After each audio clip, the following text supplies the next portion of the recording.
ئەمڕۆ شەممەش لە سلێمانی خولێکی داوەری مەلەوانی کۆتایی پێهات کە ژمارەیەکی زۆر لە کچان و کوڕانی هەرێمی کوردستان لە شار و شارۆچکە جیاوازەکانەوە تیایدا بەشداریان کرد و بڕوانامەشیان وەرگرت.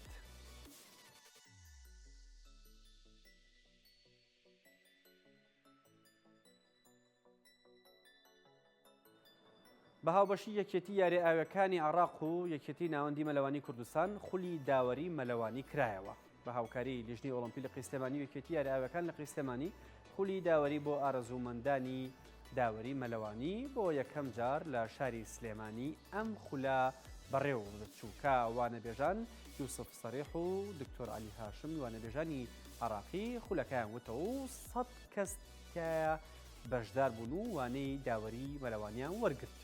ماوەی 2 ڕۆژ خولەکە بەردەوام بوو بە شێوەی تیۆری و پراکتیکی وانەکان وترانەوە. هاوکات لە کۆتاییدا سەرکەوتوانی خولەکە پاش تاقیکردنەوە بوونە خاوەنی بڕوانامەی بەشداری و داوەری یەکێتی یاریە ئاویەکانی عێراق و یەکێتی ناوەندی مەلەوانی کوردستان.